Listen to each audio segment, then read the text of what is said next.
السلام عليكم ورحمة الله وبركاته. خايف على جيشك يا مصر. أعز ما تملك مصر هو جيشها. جيش مصر بيه تبني مصر. مصر من غير جيشها تضيع. ايه اكتر حاجات ممكن تخوفنا على الجيش المصري؟ هنلاقي حاجتين. في كام دقيقة كده الله يكرمك اسمعهم بالكامل عشان تقدر تكون رؤية ايه الحاجات اللي ممكن فعلا نخاف عليها على الجيش المصري في الفترة الجاية. الأول كده، الإخوان دلوقتي وصلوا للسلطة، تمام؟ الإخوان ممكن يفقدوا السلطة في الانتخابات الرئاسية الجاية. لو فضلنا بنفس الوضع اللي احنا فيه ممكن يفقدوها. لو انت تعالى كده نفكر، مش هنقول الإخوان بيعملوا، لا تعالى نفكر لو احنا مكان الإخوان وعاوزين الديمقراطية تيجي علينا وتقف، واحنا عارفين ان احنا مش هنقدر نلبي طلبات الشعب ولا نعمل الوقوف بتاعته اللي بتاعتنا اللي احنا قلناها له، وهنختلط كمان من صندوق النقد الدولي عشان نعمل شويه مشاريع بروباجندا لينا، وفي نفس الوقت في شروط بتجويع الشعب المصري. نعمل ايه عشان نقدر نحافظ على نفسنا في السلطه وفي نفس الوقت السلطه ما تروحش مننا لحد تاني؟ هنلاقي ان تقريبا في احتمال واحد بس. لو احنا مكان الاخوان دلوقتي وعاوزين نثبت السلطه علينا ونوقفها، هنلاقي في طريق واحد بس. لما نلاقي في طريق واحد لازم احنا كمصريين نفكر الطريق ده في مصلحتنا ولا لا. لو في مصلحتنا اهلا وسهلا، لو مش في مصلحتنا كشعب مصر يبقى ساعتها المفروض نحاول نقف قدام اللي ممكن يحصل ده. مستحيل حد يقول من الاخوان احنا بنعمل كذا عشان كذا، بس في نفس الوقت نبقى احنا عارفين نقبل ايه ونرفض ايه. طيب ايه اللي انت ممكن تعمله لو انت مكان الاخوان؟ تعمل زي ما ايران عملت. هي ايران عملت ايه؟ كان عندهم ثوره زي بتاعتنا بالظبط، بس ايران قدرت توقف الديمقراطيه عندها وستوب لغايه هنا. ما ينفعش تنتقل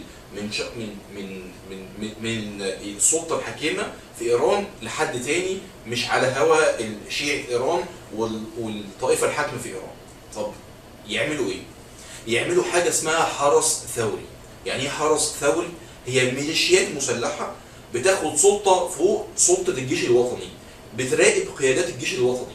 الجيش الوطني لو فكر يعمل اي حاجه ضد الرئيس، فكر يشيل الرئيس، حصلت ثوره شعبيه في البلد وبقى الجيش الوطني مضطر يشيل الرئيس عشان الحفاظ مثلا على ارواح الشعب، والشعب رافض الرئيس ده، هنفترض ده حصل، ساعتها الجيش الوطني ده ما يقدرش، لان في طائفه اسمها الحرس الثوري، دي ميليشيات مسلحه فوق، ليها سلطه فوق الجيش الوطني، فالجيش الوطني ما يقدرش يعمل اي حاجه معاها.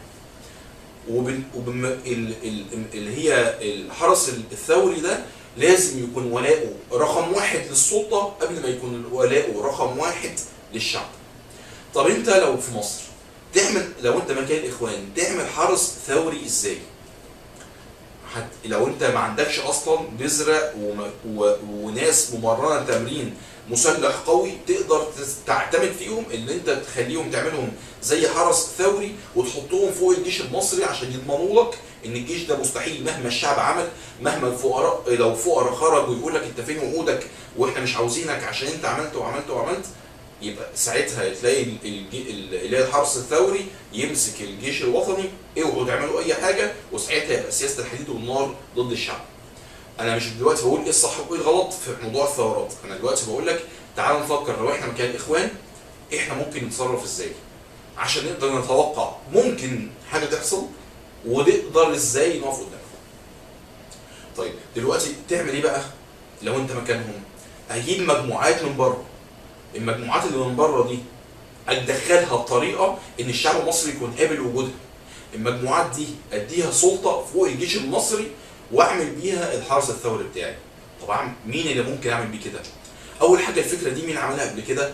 في قيام الدوله العباسيه في واحد اسمه ابو مسلم الخراساني، ده واحد مش عربي استعان بيه العباسيين في اللي هو يقوم لهم ملكهم. استعانوا ليه ابو مسلم الخراساني اكتر من بقيه العباسيين او اي حد عربي تاني؟ عشان عارفين ان هو هيبقى ولاؤه للعباسيين بس، عشان هو مش عربي ومستحيل العرب تمشي ورا واحد مش عربي. فساعتها يبقى الراجل ده هيبقى ولاؤه للعباسيين اللي جايبينه وممكنينه، وفي نفس الوقت ويضمنوا اللي هو ما ينقلبش عليهم ابدا. دي فكره الحرس الثوري عند العباسيين. ما كانش طبعا حرس ثوري، بس بقول لك عموما الاستراتيجيه شكلها عامل ازاي. طب لو انت دلوقتي في مين مجموعات ممكن الاخوان يستخدموها في كده؟ لو تيجي تبص كده تلاقي اكتر مجموعات مؤهله اللي تعمل كده حماس. لو حماس مثلا دخلت مصر وقدروا هم بطريقه معينه، تعال نفكر بعد كده ممكن الطريقه تعمل ازاي، قدروا بطريقه معينه يخلوا ليها سلطه فوق الجيش المصري نفسه. فاللي هم الحمساويه الموجودين دول ولائهم بس مش للشعب، ولائهم بس للاخوان. فلو حصلت ثوره شعبيه من الفقراء اللي بيقولوا احنا عاوزين اكل وشرب مثلا يعني، او حصل تزوير انتخابات وقالوا احنا كده كده في السلطه وانتم مش نازلين السلطه، يبقى ساعتها الحرس الثوري هيبقى فوق القوات المسلحه. القوات المسلحه مش هتقدر تاخد موقف مع الشعب، هيبقى موقف ضد الشعب. وانا ضد الثورات، بس عموما انا بقول لك تعال نشوف ايه اللي ممكن يحصل الفتره الجايه. طيب النقطه اللي بعديها، دلوقتي احنا بقى لو احنا قلنا لو احنا اخوان في السلطه وعاوزين نوقف الديمقراطيه عندنا، ولقينا ان مفيش حل غير حرس ثوري، والحرس الثوري ده عندنا مفيش حل غير حماس هي اللي تقدر لو دخلناها مصر نقدر نعمل بيها الحرس الثوري اللي يكون ولاءه للاخوان بس مش ولاءه للشعب المصري. نعمل ايه؟ يبقى دلوقتي احنا محتاجين آلية ندخل بيها الحمساوية، الشعب المصري يكون موافق عليها ويطلع فوق الجيش المصري. تعالى كده نشوف، لو انت في سينا قدرت تعمل عمليات مسلحة، العمليات المسلحة دي مين اللي يعملها؟ مجموعات إرهابية أيا كانت المجموعات دي. أهداف العمليات دي بس إنها تقول للعالم إن الجيش المصري مش قادر يحمي سينا، إن يبقى المصريين شايفين إن فيه احتمال تهديد على سينا، إن سينا خلاص ممكن تنفصل. الجيش المصري مش قادر يحمي سينا لان في تدفق عالي جدا بالسلاح للناس دول، والناس دول مش بيضربوك عشان يسرقوك، هم بيضربوك عشان يقولوا للعالم كله ده ضعيف ومش قادر يحمي المكان ده. فتلاقيهم مثلا يروحوا على مكان فيه شاب من الحرس الجمهوري بيحميه، يقوموا واخدين المكان ده وحاطين فوقيه علم اللي هو علم القاعده، او يطلعوا على مديريه امن ويحطوا عليها علم القاعده، او يعملوا عمليات قتل هدفها بس ان هو يقولوا انتوا مش قادرين تسيطروا، ورساله للناس كلها الناس دول مش قادرين يسيطروا. ساعتها لما الشعب المصري يلاقي اللي هو خايف، سينا بتضيع مننا يا جدعان، الجيش المصري مش قادر يحميها، طب نعمل ايه؟ نعمل ايه؟ تلاقي الحل اللي بعديه، ده حماس بتعرض معونتها او تعرض انها ممكن تعين الجيش المصري في تامين سينا. كل اللي هم عاوزينه يخشوا سينا بس، يخشوا سينا معانا وهم هيامنوها. هيامنوها ازاي؟ بطريقتهم. واللي بيقدر يحضر عفريت بيقدر يصرفه. طيب دلوقتي الحمساويه دخلوا سينا مع اي اضطرابات في غزه، اهل غزه مع حماس والحمساويه كلهم يخشوا سينا، وبقى عندك في قوات حمساويه موجوده في سينا بصفه شرعيه عشان حمايه سينا. طيب القوات دي مش المفروض يكون ليها بعد كده هيئه مركزيه في القاهره؟ طبعا. ليه؟ عشان يبقى لما تيجي تديرها كرئيس جمهوريه في القوات دي موجوده على ارضك، لازم يكون ليها منطقه مركزيه حاكمه ليه. يتعمل لها منطقه مركزيه، بعد كده يبقى انت هتحطها فوق الجيش المصري. طب ايه اللي انت يعني احنا كشعب لو احنا دلوقتي لقيت في ضرب في سينا مش عارفين نسيطر على سينا وي وي وي وي، وبعد كده انا في يعني تخيل ما اتكلمناش خالص في الموضوع ده، وفجاه يا جدعان ايه الحل؟ ايه الحل؟ وبعد كده قال لك الحل حماس. ساعتها لو انا قلت لك خلي بالك ده الوضع هيحصل كذا، هتقول لي ايه؟ يا عم وانت عندك حل تاني؟ يا عم واحنا هنعمل ايه اصلا؟ سينا بتضيع مننا وحماس هتيجي تساعدنا، انت بتتكلم بناء على ايه؟ طب الخطه دي ممكن مين يستفاد منها؟ امريكا تستفاد ولا مش هتستفاد؟ اسرائيل هتستفاد ولا مش هتستفاد؟ الاخوان هيستفادوا ولا مش هيستفادوا؟ الجيش المصري والشعب المصري هيستفادوا ولا مش هيستفادوا؟ تعالى كده نشوف مين المستفيد. بالنسبه لاسرائيل مستفيده ولا مش مستفيده؟ مستفيده طبعا. ليه؟ غزه فضيها لنا يا عم من حماس، انزلوا انتوا تحت نوسع احنا بقى وناخد قطاع غزه كده ونتمدد بقى، واسرائيل تامن حدودها وتاخد القدس كلها كده، ومع السلامه يا مقاومه فلسطينيه، وشكرا القدس عاصمه لاسرائيل وبناء الهيكل، واسرائيل تبقى زي الفل كده بالنسبه لنا. طيب بالنسبه لامريكا زي الفل. اول حاجه اسرائيل راضيه، ودي هتساعد السلطه الامريكيه في الانتخابات. تاني حاجه انت عندك بقيت عملت جيشين جوه مصر، جيش وطني وجيش وحرس ثوري. ده باي منطق بيضعف مصر اكتر، لانك انت ممكن لو عملت اي فتنه بينهم يبقى انت كده هتخلي مصر يحصل فيها زي ما بيحصل في سوريا. فيبقى انت كده كامريكا مبسوط جدا، فيبقى امريكا واسرائيل مبسوطين. طب الاخوان يا زي الفل ليه؟ ايه المشكله لما حماس تخش ويبقى ولائهم لينا ويثبتوا لنا السلطه وشكرا السلطه عندنا وخلاص الموضوع انتهى. صح؟ طب الشعب المصري من غير توعيه يا سلام، كانت سينا هتضيع مننا والجيش المصري مش قادر يسيطر، واخواتنا في حماس ما شاء الله ساعدونا وقدروا يأمنوا لنا سينا. يعني ما شاء الله. الجيش المصري ممكن لو برضه بدون توعيه هيقول يا سلام كنا مش قادرين نأمن سينا والناس عندها بيموتوا، وفي نفس الوقت الحمد لله دلوقتي حد قدر يوقف لنا الموضوع ده. يبقى المشكله عندنا ايه؟ اللي الجهتين الكويسين جدا اللي احنا بنحبهم جدا اللي هو الشعب المصري والجيش المصري، المشكله معانا فيهم التوعيه بس. طيب الكلام ده الاخوان هيعملوه؟ الله اعلم، ممكن يعملوه ممكن ما يعملوش، احنا ده مش اتهام. انا بقول لك ايه؟ تعالى نشوف ايه اللي ممكن يحصل واحنا نقدر نقف قدامه ازاي. طب احنا نقدر نقف قدامه ازاي؟ بحاجتين. اول حاجه انت تطالب في نعمل كده طلب شعبي. الطلب الشعبي ده بيقول يا جدعان ما ينفعش يكون في انفاق بيننا وبين غزه.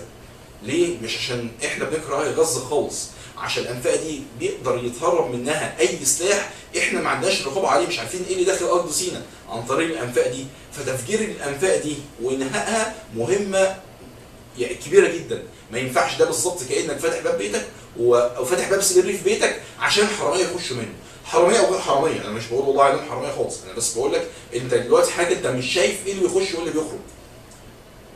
المعابر لازم تكون يعني تحت رؤيه الجيش المصري، هو اللي يحدد ايه اللي انا اقدر اسمح بيه يعدي وايه اللي ما اقدرش اسمح بيه يعدي. لان ده اللي بينعكس بعد كده على الحل الامنيه في سيناء. فاحنا مش احنا اللي نعمل المشكله وبعد كده نقول الجيش المصري مش قادر يقف قدامها، لان الجيش المصري انتشاره في سيناء انتشار محدود نتيجه المعاهدات الدوليه. طيب تاني حاجه نعمل بيه نطالبها ايه؟ تحت اي بند من البنود رافضين وجود قوات حمساويه، قوات مش افراد، قوات حمساويه جوه مصر. الحاجات دي منطقيه. المفروض لو الاخوان ما لهمش الهدف ده وما بيفكروش بالطريقه دي، الحاجتين دول يمنعوا فيهم. المنطق يقول لا، ليه يكون في انفاق وليه يكون في تجاره يعني انا مش ضامن مش سلاح او غير سلاح، مخدرات او ايا كان. وجود قوات حمساويه، مش الشعب المصري مش عاوز وجود قوات حمساويه، مش عاوز قوات مصريه بس تكون على ارض مصر. المفروض الاخوان يعارضوا ولا يوافقوا؟ المفروض يوافقوا. كونهم يعارضوا بقى ده يخليك تقلق جدا من السيناريو ده. الاخوان بيعتمدوا دايما على السرعه واللي انت تبقى مش عارف هما رايحين اي اتجاه، فبيقدروا ينفذوا الحاجه اللي هم عاوزينها. فمن فضلك خلي عندك يعني توعيه للناس اللي حواليك المفروض يركزوا في ايه. دي حاجه. تاني حاجه الميزانيه. دلوقتي لو انت رئيس جمهوريه وفي الجيش بتاعك محتاج 5 مليار مثلا عشان تسليحه، انت معاك 6 مليار، انت عاوز تعمل مشاريع اي حاجه كده او اي مناظر، تنظيف شوارع، تعمل اي حاجه عشان الناس تنتخبك في الفتره الرئاسيه الجايه. هتدي 5 مليار دول من 6 مليار اللي معاك، ال 5 مليار دول هتديهم للجيش ولا هتقص منهم نصهم مثلا عشان تقدر تعمل بيهم الشغل بتاعك؟ وبالتالي هينعكس على ضعف الجيش المصري. يبقى ده الحاجه الثانيه، الميزانيه. يبقى اول حاجه خايف على الجيش المصري عشانها الحرس الثوري. تاني حاجه الميزانيه. طب حلها ايه؟ دي حلها في الدستور. قياده القوات المسلحه المفروض تكون منعزله عن القياده السياسيه الحاليه. ده حاجه مبدئيه كده. ايه الصح؟ لا الصح في بعد كده افضل، بس احنا على الاقل دلوقتي كده ما ينفعش يكون القياده السياسيه الحاليه دي لو فضلت مع الجيش المصري احنا كده بنضعف جيشنا اللي هو اغلى حاجه مصر بتملكها. الحلقه بقى ان شاء الله هنعمل حلقه ثانيه كده صغيره برضه بنقول دلوقتي ايه مبارك والاخوان مين احسن، مش عشان نقول مين احسن كبني ادم، يعني في النهايه كلنا حسابنا عند الله عز وجل هو اللي هيحكم بالجنه او بالنار، بالعفو او يعني اللي هو يؤاخذ بالذنب. احنا هنقول في دلوقتي الدوله ايام مبارك كانت ليها مميزات وعيوب. في الدوله ايام الاخوان تبقى كويسه امتى؟ لما نتلافى العيوب ونزود المميزات، صح؟ انما اسوأ حاجه بقى ان انت تثبت العيوب، تثبت المميزات او تضعفها والعيوب تقوم مزودها. ده المنطق بيقول كده. فتعالوا كده نشوف في الحلقه الجايه مبارك ايه مميزات فترته وايه عيوبها، واحنا لو فضلنا بأني ترند هنزود العيوب دي وهنقلل المميزات، عشان احنا بعد كده يبقى عندنا توعيه وفاهمين احنا عاوزين ايه عشان نقدر نزود المميزات ونقلل العيوب. تمام؟ خليكم بقى معانا في الفيديو الجاي. الفيديو ده هتلاقيه موجود على صفحتين، صفحه اسمها الهدايه في فتح النهايه، وصفحه اسمها اصحاب الرقيب. اتمنى تكونوا موجودين معانا في اي صفحه من الاثنين دول. السلام عليكم ورحمه الله وبركاته.